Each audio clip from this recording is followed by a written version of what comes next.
सहनाववतु सहनौ भुनक्तु सह वीर्यं करवावहै तेजस्विनावधीतमस्तु मा विद्विषावहै। ओम शांति शांति शांति। वैदिक जीवन पद्धति की इस कक्षा में आप सबका हार्दिक स्वागत है, अभिनंदन है। 15वें मंत्र का हम स्वाध्याय कर रहे हैं, जिसमें गुरु और शिष्य के संबंधों की चर्चा चल रही है कि परस्परता में जब हम जीते हैं, गुरु का ज्ञान हमको मिलता है और उस ज्ञान से हम परिपक्व होकर के गुरु को कुछ देते हैं, अर्थात उसको कोई चाहना नहीं होती है। उसके देने का तात्पर्य केवल ये है कि उसकी जो विद्या है, उसके जो विचार हैं, जिसके कारण हमारा ज्ञान परिपक्व हो गया है, संवर्धित हो गया है, उसका हम पालन करें। हम जब पालन करते हैं तो गुरु को आत्म संतोष होता है। तो यही उसकी विद्या के द्वारा उसको तृप्त करने का कार्य जो है कहा जाता है, उसको देना कहा जाता है। तो हम आगे बढ़े, इसके पहले कोई प्रश्न हो तो आप में से किसी का।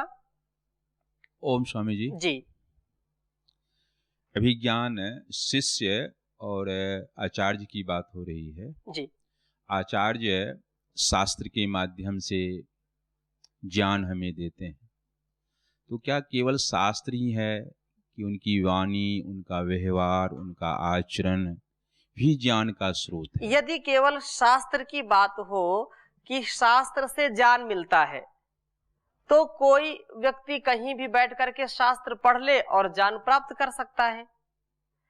ज्ञान जानना एक बात अलग है, परंतु गुरु के सन्निधि में आकर के गुरु के द्वारा उसकी चेष्टा, उसकी वाणी, उसका व्यवहार, उसका उठना बैठना, उसका संकेत, उसका दिव्य जीवन, उसका दिव्य संकल्प, उसकी दिव्य तपस्या, ये गुरु से शिष्य सीखता है।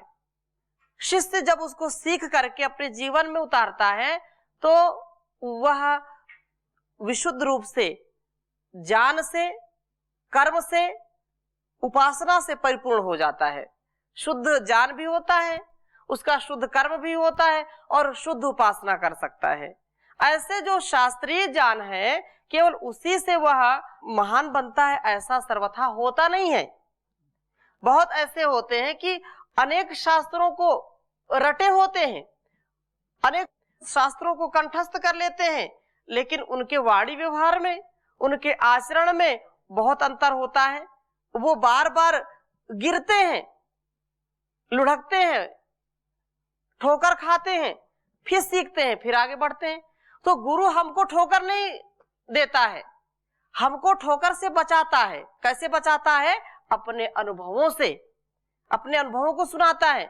यदि गुरु 50 वर्ष का है, 70 वर्ष का है और शिष्य 10 वर्ष का, 20 वर्ष का है, तो 70 वर्ष की जो ज्ञान की परंपरा है, 70 वर्षों के अनुभव से शिष्य को वह ओतप्रोत कर देता है। इसलिए शिष्य को गुरु अपने शास्त्रीय ज्ञान से भी, अपने आचरण से, व्यवहार से, अपने अनुभवों से, अपनी तपस्या से बहुत कुछ सिखाता है। जी, और कोई प्रश्न? दूसरी, जी, शिष्य की पात्रता। प्रश्न यहाँ यह है कि केवल गुरु के ज्ञान लेकर शिष्य अपने जीवन को सुखमय बनावे, क्या अपने जीवन को के व्यवहार आचरण से गुरु को भी सुखमय बनावे? इन दोनों में से कौन सा शिष्य उत्तम कोटि का होता है?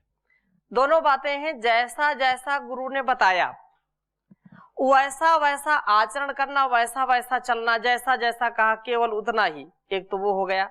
एक ये है कि उससे भी बढ़ करके, जैसे कहा कि गुरु जो है एक बीज रूप में ज्ञान देता है, अपने अनुभव से एक बिंदु आपको समझा दिया कि ऐसे जीवन जीना है, बस अब उसको हम अपने विवेक से, अपने ज्ञान से, अपने अनुभव से उसको बढ़ाएं, उसमें उसकी वृद्धि करें। अपकर्ष की बात कभी नहीं आनी चाहिए। गुरु जितना ज्ञान दिया है उतना उससे कई गुना आगे बढ़ाना और उसको अपने जीवन में उतारना, अपने व्यवहार में उतारना, जिससे गुरु को तृप्ति होती है। यदि जितना गुरु ने बताया उतना ही व्यक्ति ने ग्रहण कर लिया तो ठीक है, गुरु को संतुष्टि, चलो ठीक है, अच्छा है, जितना बताया उतना तो कर लिया। लेकिन वह शिष्य धन्य है जो गुरु के द्वारा बताए गए ज्ञान को इतना विस्तारित कर दे, इतना विस्तारित कर दे कि गुरु को भी अपने शिष्य के ऊपर गौरव हो और वो उसको ये लगे कि नहीं, मैंने तो इनको इतना बताया और इन्होंने अपनी ऊहा से, एक ऊहा शब्द प्रयोग किया जाता है कि शिष्य अपनी ऊहा से उस ज्ञान को कई गुना बढ़ा दे, अपने व्यवहार से उसको संसार में फैला दे। और उसका जीता जागता उदाहरण परम पूज्य स्वामी जी महाराज हैं। इससे बड़ा कोई लाइव उदाहरण मिलने वाला नहीं है कि जिन आचार्यों से, जिन गुरुओं से परम पूज्य स्वामी जी महाराज ने शिक्षा दीक्षा ली, उस ज्ञान को यदि उतना ही रखते तो शायद ठीक है, 2-4 गुरुकुल और हो सकता है चलाते, 1000-2000 लोगों को शिक्षा दीक्षा देते, इससे ज्यादा हो नहीं पाता। लेकिन स्वामी जी महाराज ने उस विद्या को इतना बढ़ाया, उस बीज रूपी विद्या को इतना बढ़ा दिया कि पूरा वट वृक्ष जैसा हो गया, जिससे हजारों लाखों करोड़ों और पूरी दुनिया में ये विद्या फैल गई। तो ऐसा गुरु चाहते हैं और ऐसा शिष्यों को बनने का प्रयत्न करना चाहिए। ये उत्तम शिष्य का जो है उत्तरदायित्व है। ये सभी को, अब सब इसमें मन में ये आ सकता है, सब तो ऐसा नहीं कर सकते, सबका सामर्थ्य ऐसा नहीं है, लेकिन अपने सामर्थ्य को बढ़ाने का हमको उत्तमता से प्रयास करना चाहिए। जैसे आपने प्रश्न किया है तो इसमें कुछ शिष्य ऐसे हो तो ठीक है, जैसे बताया गुरुजी ने, बस ठीक वैसा कर लो। 3 प्रकार से उदाहरण दिए जाते हैं, 3 प्रकार की बुद्धियां होती हैं। एक जो है तैल बुद्धि, एक रबड़ बुद्धि, एक काष्ठ बुद्धि। तो 3 बुद्धियों वाले शिष्य होते हैं।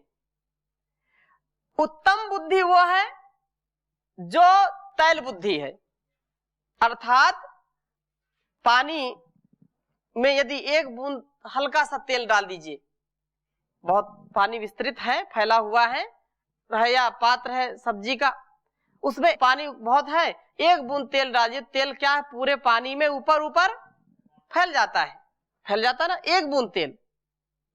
ये हो गई तैल बुद्धि, अर्थात गुरु ने थोड़ा सा ज्ञान दिया और उसको इतना विस्तार दे दिया कि पूरा लबालब कर दिया। दूसरा रबड़ बुद्धि। रबड़ बुद्धि जो है काष्ठ बुद्धि कह लीजिए, पहला तेल बुद्धि, दूसरी काष्ठ बुद्धि। भाई जितना गुरु ने बताया उतना ही करना। जैसे काष्ठ पर लकड़ी में जितना सुराग कर दिया जाए तो सुराग उतना ही रहता है, ना उससे बढ़ता है ना घटता है। एक ये बुद्धि है कि भाई गुरु ने इतना बताया इतना ही करना, ना इससे इधर ना उधर, बस चलते रहो सीधा सीधा। एक ये है। फिर तीसरी जो निकृष्ट है वो क्या है, रबड़ बुद्धि। जितना गुरु ने बताया जब तक उसमें खींच के रखा तब तक तो खींचा है, और छोड़ा तो अपने स्थान पर आ गया। हा? जब उसमें जो है किसी रबड़ में आप कोई नुकीली चीज डालिए तो स्थान तो बन गया, और जैसे ही नुकीली चीज निकाल दी तो अपने स्थान पर बिल्कुल वो चिपक गया। तो ये 3 प्रकार की जो बुद्धि है, तो उत्तम शिष्य वही है जो तैल बुद्धि रखता है, अर्थात गुरु ने थोड़ा बताया और उसको पूरे जीवन में इतना फैला दिया कि जो है लगता है कि इसका ही विस्तार हो गया। अस्तु। आजकल जो बाल व्यवस्था चलती है भाइयों की जी, तो उनमें अपरिपक्वता प्राप्त होते हैं। हाँ, तो इससे कैसे बचे हो? तो उनमें परिपक्वता कैसे आए, उनमें ज्ञान कैसे आए? आजकल की जो स्थिति बनी हुई है उसमें यही है कि वैदिक जीवन पद्धति को समझें, सुने, अर्थात जो वेदानुकूल आचरण उसको करें। माता पिता ऐसे संतानों को जन्म देने से पहले अपने आप को उत्तम बनावें और ऐसा आहार विचार व्यवहार रखें जिनसे उनकी संतानें दिव्य बने। उसके लिए पूरा प्रयास करें, अच्छे माहौल में रहें, अच्छे वातावरण में रहें, अच्छे लोगों के संग में रहें और सुशिक्षा सद्गुरुओं का संग या गुरुकुल में उनकी शिक्षा दीक्षा होनी चाहिए। यदि सर्वथा यह संभव नहीं है तो कम से कम माता पिता उनको ये सांसारिक रोगों से बचा सकें, ऐसा सामर्थ्य रखना चाहिए। और जब बच्चे बढ़ गए, युवक युवतियों को चाहिए कि वास्तव में ज्ञान को धारण करने की क्या रीति है, क्या उसका उपाय है, क्या ये जीवन है, क्या ये जगत है, क्या ये सारा अस्तित्व है, उसको समझने का उनमें जो है उत्कंठा उनकी होनी चाहिए। केवल भोग में ना रहें, इस संसार को जानने का प्रयास करें, अपने आप को जानने का प्रयास करें, इस जीवन को जानने का प्रयास करें। मुमुक्षुत्व हो, ऐसा जब भाव आएगा तो वो परिपक्व होंगे, धीरे धीरे आगे बढ़ेंगे और कोई उपाय नहीं है। स्वाध्याय करें, सत्संग करें, अच्छे अच्छे लोगों का संग करें। आगे चल रहे हैं तो अब जरा देखें कि गुरु शिष्य संबंध कैसा है। इस मंत्र में यह संबंध वरुण मित्र का संबंध बताया गया है। उस संबंध से जुड़ जाने पर आचार्य वरुण बनकर के प्रजापति के निमित्त जो कुछ भी चाहता है उसे ब्रह्मचारी मित्र बना हुआ अपनी आत्मा से दे सकता है, देता है। जैसे वरुण और मित्र से मिलकर जल बनता है। वेद में बहुत जगह जल की उत्पत्ति मित्र वर्णों से बताई गई है। आजकल की वैज्ञानिक भाषा में, भाषा के अनुसार एक जगह पंडित गुरुदत्त जी ने भी मित्र और वर्णों का अर्थ ओषजन, ओषजन मतलब ऑक्सीजन, तथा अभी द्रवजन हाइड्रोजन नामक गैस से किया है। मित्र वरुण इस द्वंद्व के अनेक अर्थों में से एक अर्थ यह भी है, इसमें शक नहीं, और संसार की शारीरिक तृष्णा को बुझाता है। वैसे ही गुरु शिष्य रूपी वरुण मित्र द्वारा वह तेजस्वी ज्ञान रस पैदा होता है, बरसता है, जो कि प्राणियों के अंदर की प्यास को बुझाता है। ये मित्र वरुण गुरु शिष्य मिलकर के जल की नहीं, वेद में तो घृत और जल एकार्थ होते हैं। घृत, जल को घृत भी कहते हैं और घृत तो घृत ही है, तो किंतु घृत की धारा बहा देते हैं, ऐसा कहा जा सकता है। जैसे हाइड्रोजन और ऑक्सीजन मिलकर के जल बनता है, वैसे कहा कि गुरु और शिष्य मिलकर के, जो वरुण है, मित्र और वरुण, ये दोनों मिलकर के जीवन को उत्पन्न करते हैं, घृत को उत्पन्न करते हैं। घृत, घृत क्या है? आयु कहा इसको। घृतम वही आयु, आयुर्वय घृतम, आयुर्वय घृतम। घृत से ही आयु बढ़ती है और घृत आयु के समान है। तो इसमें आचार्य वरुण का काम प्रजापति की इच्छा को जान लेना, संसार को किस ज्ञान की आवश्यकता है इसे देख समझ लेना, और शिष्य मित्र का काम उसे भी जान से जो है आत्मा को लगा करके जी जान लगा देता है, पूरा पुरुषार्थ करता है। इसीलिए मैंने 13वें मंत्र में पुरुष का अर्थ अंतरात्मा किया है। यह सब प्रजापति के लिए होता है। सब द्वंद्वों की तरह गुरु शिष्य द्वंद्व का जो है पिता भी प्रजापति है। प्रजापति सब द्वंद्वों का उत्पत्ति स्थान, समता स्थान है। गुरु शिष्य संबंध उसी प्रजापति के लिए स्थापित होता है। यहाँ पर यह प्रजापति स्थूल जगत की देवता, इसकी जान देवता है, या दूसरे शब्दों में यह कहें जैसे स्थूल जगत पर प्रभाव डालने की ब्रह्मचर्य अवस्था का नाम प्रजापति अवस्था है। तो प्रजापतौ, प्रजापति के निमित्त, इसका तात्पर्य यह है, इसका मतलब यह हुआ कि स्थूल जगत आदि के क्रम से संसार को ब्रह्मचर्य के मार्ग पर आगे आगे ले जाने के लिए ही गुरु शिष्य मिलकर के जात घृत को संसार के अंतरिक्ष में उत्पन्न करते हैं। इस ज्ञानोत्पत्ति के लिए आचार्य वरुण अर्थात पाप निवारक होता है और ब्रह्मचारी मित्र होकर ज्ञान से स्नेह करने वाला होता है। मित्र यदि वरुण से यदि मित्रता नहीं करेगा तो कभी भी वह पाप को धो नहीं सकता है। पाप को यदि धोना है तो मित्र को वरुण से जो है मेल रखना है, वरुण का अर्थात गुरु का प्रियाचरण करना है, तभी वह पापों से दूर हो सकता है, पापों को चकनाचूर कर सकता है। गत मंत्र में कहे आचार्य के 5 रूपों में से केवल एक वरुण रूप को यहाँ मुख्यता से लिया गया है। उन सब के मुकाबले में शिष्य का यह जो एक मुख्य रूप होना चाहिए वह मित्र है। उसे स्नेह करने वाला, प्रेम व भक्ति वाला होना चाहिए। शिष्य अपने इसी एक गुण के कारण गुरु से सब कुछ ले लेता है, सब कुछ ग्रहण कर लेता है और स्वभावतः ज्ञान व जीवन ग्रहण करने वाला बन जाता है। यह तो गुरुकुल वास की अवस्था की बात हुई। जो मित्रता है वास्तव में मित्र से बढ़कर के कोई हितैषी नहीं होता है। मित्र ऐसा जो है हमारे जीवन में वरदान होता है जो अमृत के समान होता है।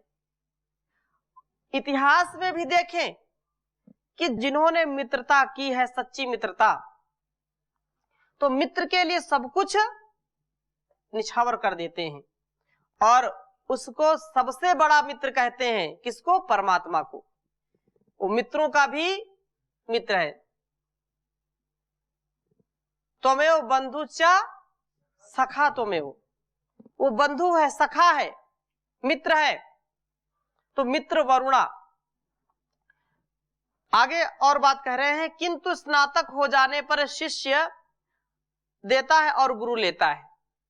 अब जब गुरु से सब कुछ पा लिया, स्नातक होने के बाद शिष्य से गुरु जो है प्राप्त करता है।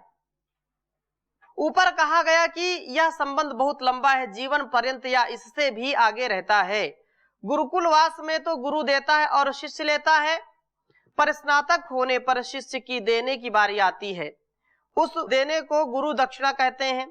यह तो हम कह ही चुके हैं कि जो गुरु जो कुछ गुरु दक्षिणा चाहता है वह अपने लिए नहीं होती, अपना तो वह अपने आप भी नहीं होता, वह स्वयं प्रजापति का होता है और दक्षिणा भी प्रजापति के निमित्त ही चाहता है।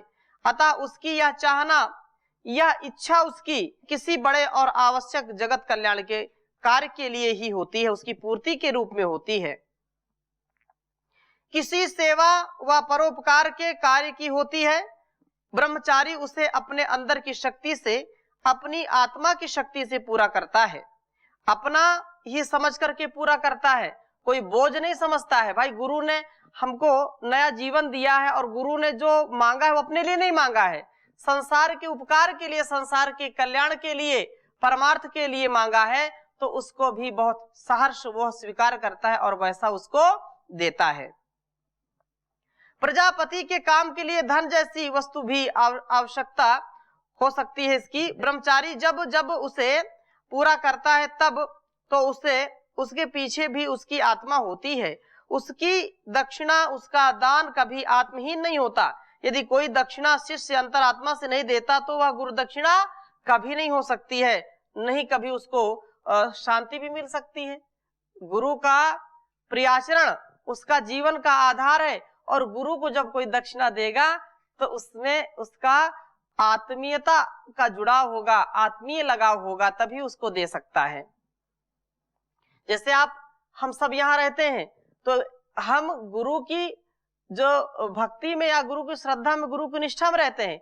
कोई जबरदस्ती तो यहाँ रहते नहीं है कि रहते हैं, कोई नहीं रह सकते और रहना भी नहीं चाहिए। यदि ऐसा है तो हम अपने साथ धोखा कर रहे हैं। तो असल में शिष्य उपर्युक्त संबंध से गुरु से जुड़ा है, वह जो कुछ भी देता है अध्यात्मना ही देगा। गुरु का काम ही यह है कि वह शिष्य की आत्मा में प्रजापति की आवश्यकता अनुसार ज्ञान और शक्ति को उत्पन्न कर दे। जो यह शक्ति नहीं पैदा कर सकता वह सद्गुरु भी नहीं है। जो शिष्य में सद्ज्ञान का आधार न करे वह सद्गुरु भी कभी नहीं हो सकता है। जो उसमें सच्चा समर्पण न जो है प्रसारित कर सके, उसका आधान ना कर सके, उसकी प्रतिष्ठा ना कर सके, वो सदगुरु नहीं हो सकता है। इसीलिए संसार में ऐसी कोई वस्तु नहीं, ऐसी कोई बात नहीं जिसे कि संसार के गुरु और शिष्य प्रजापति की इच्छा होने पर वरुण और मित्र के रूप में मिलकर उत्पन्न ना कर सकते हैं। सब कुछ हो सकता है। गुरु शिष्य यदि मिल जाएं, गुरु शिष्य के संबंध यदि पवित्र हो, गुरु शिष्य के संबंध यदि स्वार्थ से परे हो जाए, स्वार्थ से रहित हो जाए, तो जो कुछ भी चाहे वह कर सकते हैं, कोई इसमें संदेह नहीं है। कितने आप जीवन को देखिए महापुरुषों के, महर्षि संदीपनी, गुरु वशिष्ठ, विश्वामित्र और जो भी हमारे महापुरुष हुए हैं, उनके जीवन में उनके गुरुओं का विशेष सानिध्य उनको मिला। इससे वे बहुत ही वीर, धीर, गंभीर बने। उनके जीवन में बहुत बड़ी जो है उन्नति, बहुत बड़ा उत्कर्ष हम देखते हैं। और भी आधुनिक समय में भी महर्षि देवदयानंद जी का जीवन देखिए, विवेकानंद जी का जीवन देखिए, एक गुरु ने ही तो उनको इतना ऊपर उठाया। तो यह गुरु का ही बहुत बड़ा, और उन गुरु का तात्पर्य केवल गुरु से नहीं है, शिष्य ने भी उसको ग्रहण किया। जब तक विद्या को सीखा, इधर उधर बिल्कुल नहीं किया। इसलिए यह बहुत आवश्यक है। गुरु शिष्य मिलकर समय की प्रत्येक आवश्यकता को अवश्य पूरा कर सकते हैं। गुरु शिष्य संबंध पर आश्रित इस वैदिक शिक्षा पद्धति, जीवन पद्धति द्वारा निसंदेह संसार में कोई भी महान कार्य असंभव नहीं। केवल गुरु और शिष्य को वर्ण और मित्र रूप से एकात्म होने की आवश्यकता है। यदि एकात्म हो जाएंगे तो जीवन और यह जगत पूरा बदल जाएगा, कोई संदेह नहीं है। आवश्यकता, चाणक्य के जीवन को देखिए, आचार्य चाणक्य ने क्या नहीं किया, लेकिन जैसा जैसा चंद्रगुप्त को सिखाया, चंद्रगुप्त को बनाया, वैसा उन्होंने आत्मसात किया और वह भारतवर्ष को बहुत उन्नत बनाने का महान प्रयत्न किया। ऐसे ही हमारे जीवन में ये बात घटित हो कि हम कैसा जीवन जीना चाहते हैं, उस आचार्य के जीवन को हम आत्मसात करें, उससे मिलजुल करके रहें, मित्र भाव में रहें, कभी भी उसके प्रति द्वेष की भावना ना आए, हमारे अंदर सदा प्रेम, करुणा और निष्ठा का भाव जागृत रहे। यह बहुत बड़ी बात है इसमें। इसी प्रकार से आगे के मंत्र की हम व्याख्या करेंगे, आचार्य की महिमा, जिससे यह कहा कि आचार्यो ब्रह्मचारी ब्रह्मचारी प्रजापति। आचार्य की महिमा का वर्णन बहुत ही उत्तमता से है और यह बहुत ही अच्छा मंत्र है। इसको लिखेंगे, आचार्य ब्रह्मचारी ब्रह्मचारी प्रजापति। इतने उदात्त भाव के साथ आचार्य की महिमा का वर्णन किया जा रहा है और वास्तव में एक आचार्य दूसरे में भी आचार्यत्व का स्थापन करता है, उसको प्रतिष्ठित करता है, और वह एक अच्छा सच्चा ब्रह्मचारी अच्छा आचार्य होता है, अच्छा आचार्य ब्रह्मचारी होता है। दोनों एक दूसरे के पूरक हैं। आचार्यो ब्रह्मचारी लिख लीजिए।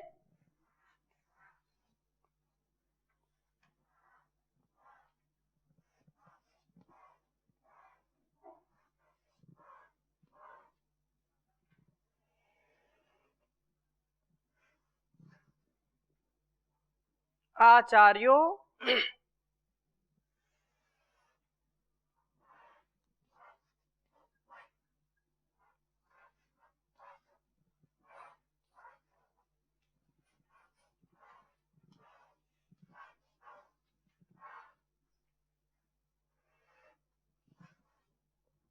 ब्रह्मचारी, ब्रह्मचारी प्रजापति ही।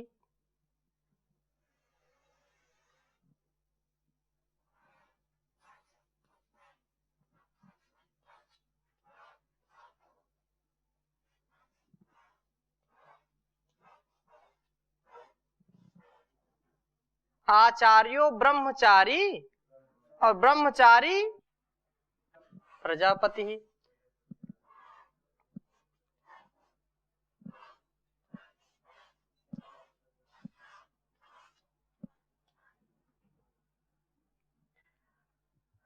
प्रजापतिर्विराजति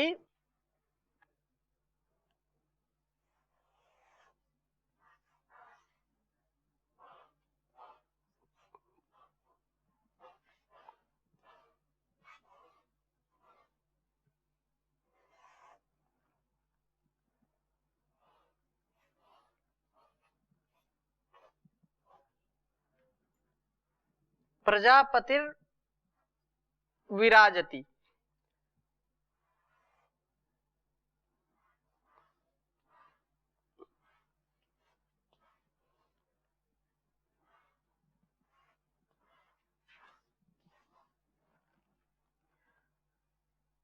विराट इंद्रो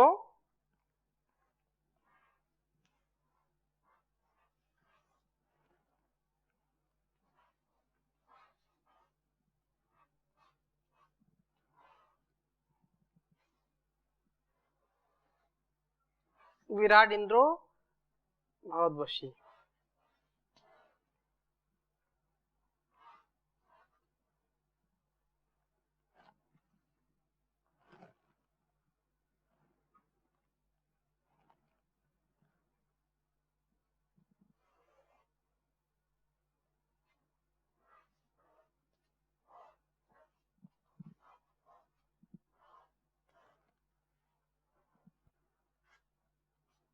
उच्चारण करेंगे। आचार्यो ब्रह्मचारी ब्रह्मचारी प्रजापति ही प्रजापतिर्विराजति विराट इंद्रो भवद्वशी। आचार्यो ब्रह्मचारी ब्रह्मचारी प्रजापति ही प्रजापतिर्विराजति विराट इंद्रो भवद्वशी। तो यह आचार्य, जो आचार्य है वह ब्रह्मचारी होता है। ब्रह्मचारी वह प्रजापति बन जाता है। फिर प्रजापति ही, जो प्रजापति है, विराजति विशेषतया राजमान देदीप्यमान होता है, अर्थात विराट बनता है और विराट वशी होकर के, विराट होकर के इंद्र अभवत, इंद्र बन जाता है, जीवन को विराट बना लेता है। आचार्य का यह स्वरूप निसंदेह है, साधारण नहीं असाधारण है। आचार्य व राजा का ब्रह्मचारी होना आवश्यक है, तभी वे विद्यार्थियों का और प्रजाओं का, जैसे राजा प्रजा का, आचार्य शिष्यों का धर्म के मार्ग पर उनको लाना, उनको चलाना, उनका पालन पोषण अच्छी प्रकार से कर सकता है।